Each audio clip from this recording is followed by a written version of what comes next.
안녕하세요, 썰골입니다. 요즘 아파트 값이 정말 비싸죠? 물가가 오르다 보니 건설 원가도 오르고 그러다 보니 지방의 아파트들도 분양가가 3억 이상씩입니다. 저축해서 내 집 마련을 하려면 수십 년은 모아야겠죠? 하지만 전세를 끼고 아파트를 구매하는 이른바 갭 투자로는 비교적 수월하게 집을 살 수 있는데 내가 그 집에 들어가서 살 수 없다는 게 문제죠. 그리고 사회적으로도 갭 투자를 투기라고 부르며 부정적인 시선으로 바라보기도 하고요. 오늘의 사연은 이 갭 투자로 큰 돈을 벌었지만 그 과정이 순탄하지는 않았다는 한 여성분의 사연입니다. 사연 시작 전 구독, 좋아요 부탁드리고요. 오늘의 사연 시작합니다. 안녕하세요. 저는 30대 후반의 평범한 주부입니다. 아니, 주부이자 건물주입니다. 대단한 부자는 아니고 그냥 먹고 살 걱정은 없는 그런 정도입니다. 제가 처음부터 금수저여서 쉽게 부자가 됐냐고요? 절대 아닙니다. 정말 돈 한 푼 없이 사회에 나가서 죽일 똥 살 똥, 알뜰살뜰 모아 일궈낸 순수 제 힘으로 만들어낸 것들입니다. 하지만 이렇게 어렵게 일궈낸 제 자산을 그저 운이 좋아서 일도 안 하고 쉽게 번 것처럼 생각하고 나눠줄 것을 요구하는 사람들이 있어요. 바로 제 시댁 인간들입니다. 어쩜 그렇게 하나같이 욕심들이 많은데 머리는 멍청한지 제 이야기를 좀 들어주세요. 전 말 그대로 흙수저 집안에서 태어났습니다. 어렸을 때는 정말 반지하 단칸방에서 온 가족이 같이 살았습니다. 학창 시절에도 사정은 달라지지 않았어요. 항상 월세 독촉에 시달렸고 독촉을 견디다 못해 보증금이 다 까이고 나면 더 싼 보증금에 월세방을 전전했죠. 그래서 학창 시절 친구를 집에 초대해보지도 못하고 생일 파티도 한번 못해봤습니다. 친구들이 너네 집은 어디냐라고 물어보면 그냥 어디 쪽에 있다고만 얼버무리고 대화를 피하곤 했습니다. 그렇게 고등학교를 졸업하자마자 공장에 취직했고 돈을 악착같이 모았습니다. 월급 나오는 거에서 30만원만 쓰고 나머지는 다 모았어요. 월 250만원 이상씩은 꼭 저축했고 특근이 있으면 무조건 신청해서 일했습니다. 주말에도 제대로 쉬어본 적이 없었어요. 그렇게 7년 정도를 공장에서 일하며 2억이라는 돈을 모았습니다. 어렸을 때는 저축이 최고라는 생각에 무조건 적금만 들었던 거죠. 그러다 2008년에 리먼 브라더스 사태가 터지고 뉴스는 경제 위기로 떠들썩했습니다. 저희 회사도 어렵다는 소리를 많이 하고 특근도 사라졌습니다. 전 그때 처음으로 경제라는 것에 관심을 갖게 되었어요. 그냥 열심히만 일하면 되는 줄 알았는데 회사가 어려워지니 제 삶도 흔들렸으니까요.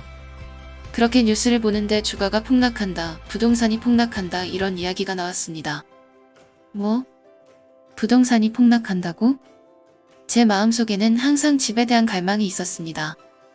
평생 반지하 월세방을 전전했던 저의 부모님이 생각났거든요. 그렇게 집값이 많이 싸졌다는데 대체 얼마나 싸졌나 하고 봤더니 이게 웬거예요. 서울 강남은 떨어져도 10억이 넘더군요. 그래서 서울은 역시 안 되나 싶었습니다. 그러다 우연히 부동산 책을 봤어요. 갭 투자라는 개념이 있더군요. 그 전까지는 10억짜리 집이면 10억이 있어야 그 집을 살 수 있는 줄 알았는데 갭 투자는 전세를 끼고 사면 되니까 10억짜리 집에 8억 전세를 끼면 2억만 있어도 집을 살 수 있다는 겁니다. 전 뒤통수를 세게 맞은 기분이었습니다. 10억짜리 집을 2억만 들고도 살 수 있다고? 전 처음 접해보는 내용에 한참을 공부했고 부동산 투자의 원리에 대해 이해를 할 수 있었습니다. 그렇게 공부만 1년 하던 2010년쯤 이제 투자를 해도 되겠다는 생각이 들었습니다. 공부를 할 만큼 했다고 생각했거든요. 이제 직장 10년차의 돈도 3억 정도 모았고 지식도 쌓일 만큼 쌓였다고 생각했으니까요. 그래서 3억을 들고 당시 최고의 아파트라고 불리던 반포 자이 아파트를 두 채 매수했습니다. 당시 시세 11억에 전세 9억 5천 정도였습니다. 그걸 두 채 사느라 마이너스 통장까지 썼습니다. 세금이 엄청나더군요. 사람들이 경제위기 때문에 아무도 집을 안 사고 전세를 선호하니 아파트 가격 대비 전세가가 엄청 높았습니다. 그렇게 전 제 돈 3억 5천만 원쯤을 들여서 22억에 해당하는 아파트 자산을 보유할 수 있었어요.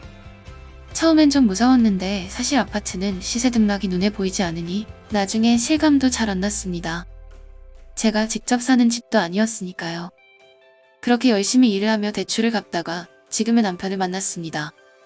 같은 회사의 사무직 직원이었는데 제가 열심히 일하는 걸 좋게 보고 저에게 다가왔고 저도 고졸인 저에게 관심을 가져줘서 특히 좋은 대학을 나왔다는 점에 끌려서 만나게 되었고 결혼을 약속했습니다.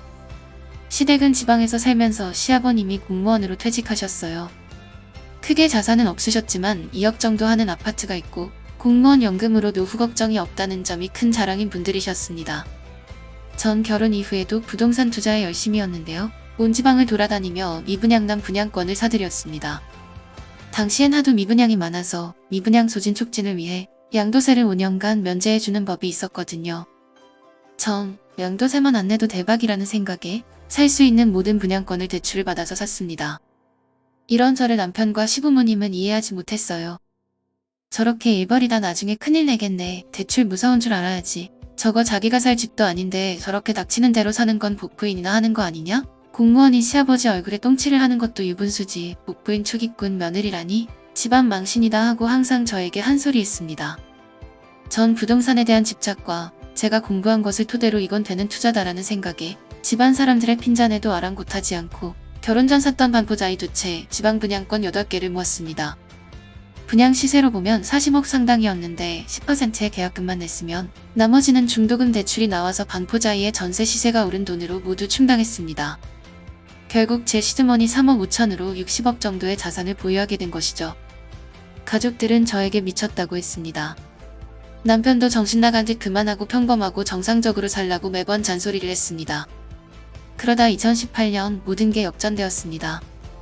2016년부터 부동산 시세가 슬금슬금 오르기 시작하더니 2018년 부동산은 폭등하게 되었습니다. 제가 보유한 반포자이는 11억에 매수한 것이 20억이 되었습니다. 2019년이 되자 25억까지 치솟았고 지방 분양권들도 일제히 오르기 시작했습니다. 그렇게 강남 아파트가 50억, 40억어치를 샀던 분양권은 80억이 되어 있었습니다. 분양권은 양도세도 없어서 바로 처분하여 40억의 차익을 냈고 반포자이 한 채의 전세입자에게 전세금을 돌려주고 저희가 입주하였습니다. 그렇게 현금 25억 정도가 남고 대출 없이 반포자이에 거주하며 같은 아파트를 한 채 더 보유한 자산가가 된 것이죠. 그 뒤로 남편은 저에게 아무 말도 못했습니다. 시댁도 투기로 번 돈이라 뭐라 하고 싶지만 현실적으로 이런 돈을 실제로 벌어온 저에게 더 이상 복부의 소리는 하지 않았습니다. 하지만 문제가 생겼습니다. 남편에게 남동생이 있었는데 결혼하려 보니 집값이 너무 올라버린 겁니다. 저희야 제가 다 해결했으니 별 고민 없이 결혼시키고 했는데 동생의 경우에는 전세금마저 올라버린 상황이라 도와줄 수가 없었던 거죠. 있는 거라고는 오래된 아파트 한 채와 연금뿐이셨으니까요. 그래서 저에게 슬그머니 부탁을 하더군요. 며느라, 너가 투자 잘해서 잘 사는 모습 보니 너무 좋구나. 그런데 내가 마음속에 짐이 있다 짐이. 하면서 대화를 시작했습니다. 도련님이 결혼해야 하는데 자기 능력으로는 집을 해줄 수가 없다고. 혹시 너가 갖고 있는 반포자이 아파트를 동생한테 주면 안 되겠냐고 말이죠. 전 어머님, 그 아파트가 얼마짜리인 줄 아세요? 그거 지금 25억이에요. 25억. 25억을 그냥 남한테 넘기라고요? 그게 말이 된다고 생각하세요? 하고 되물었습니다. 어머니는 남? 네 남편 동생이 남이니? 가족끼리 여유 있으면 좀 나눌 줄도 알아야지. 넌 어떻게 된 애가 못돼 처먹어서 이렇게 이기적이니? 하고 저를 오히려 혼냈습니다. 아니, 제가 투자하려고 사방팔방 돌아다닐 때는 복부인이니 투기꾼이니 하시던 분이 이제 와서 그걸 나눠달라는 게 더 이기적인 거 아니세요? 아무튼 제 집은 누구한테도 못 넘깁니다. 그만 말씀하시고 길바닥에서 살든 원룸에서 살든 도련님이 알아서 하시게 냅두세요. 하고 대들었습니다. 그 이후로도 시댁 부모님들은 남편을 통해 절 설득하려고 했습니다. 남편은 죽을 때 다 싸들고 갈 거냐, 동생 하나 있는 것 같은 아파트에 살면 형제간의 우애도 돈독해지고 가족이 근처에 있으면 우리도 마음 든든해지는 거 아니냐 했습니다. 전 죽어도 못 준다고. 아니 아무리 가족이라도 몇십억짜리 아파트를 주는 사람이 세상 천지에 어디 있냐고 했습니다. 그랬더니 남편은 그렇게 아파트가 좋으면 아파트랑 살라고, 자기는 이대로는 가족들 부끄러워서 못 산다고 하더군요. 전어이가 없어서 적반하장도 유분수지. 제가 투자하러 다닐 때 누구 하나 응원해주고 도와준 사람 있냐고 따져 물었습니다. 그리고 이대로 못 살겠으면 내 집에서 나가라고 했어요. 제가 일군 제 집이었으니까요. 남편의 헛소리에 열받아서 바로 시어머니께 전화를 드렸습니다. 어머님, 드릴게요. 그랬더니 시어머니는 그래 잘 생각했다. 형제끼리 돈독하게 돕고 살아야지 하더군요. 네? 아, 드리긴 드리는데 아파트 드리는 게 아니고요. 당신 큰아들 돌려드릴게요. 그렇게 가족끼리 죽고 못 사는데 가족끼리 같이 사시라고 내 집에서 내쫓을 테니까 어디 가족끼리 모여서 잘 살아보시죠. 하고 전화를 끊었습니다. 그리고 남편 짐을 싸서 현관문 밖으로 쫓아냈어요. 또 동생한테 집 주자는 말 꺼낼 거면 다시는 내 집에 한 발자국도 못 들어올 줄 알라고요. 쫓겨난 남편은 근처 모텔에 들어가서 이 상황을 어머님께 일러 바쳤고 어머님은 또 저에게 전화해서 어떻게 인간이 그러냐고 뭐라 하더군요. 전 어머님께 지금은 그냥 쫓아냈지만 계속 말도 안 되는 부탁할 거면 이혼 도장 찍는다 했습니다. 그제서야 어머님은 아무 소리 못 하시더군요.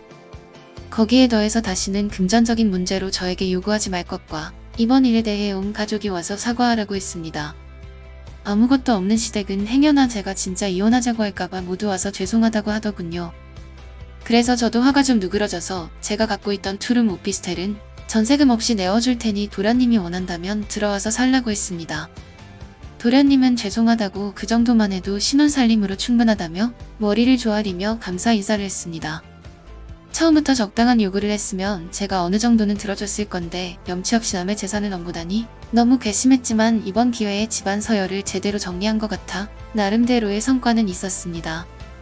이제 누가 갑인지 누가 을인지 현실 파악이 제대로 되었겠죠.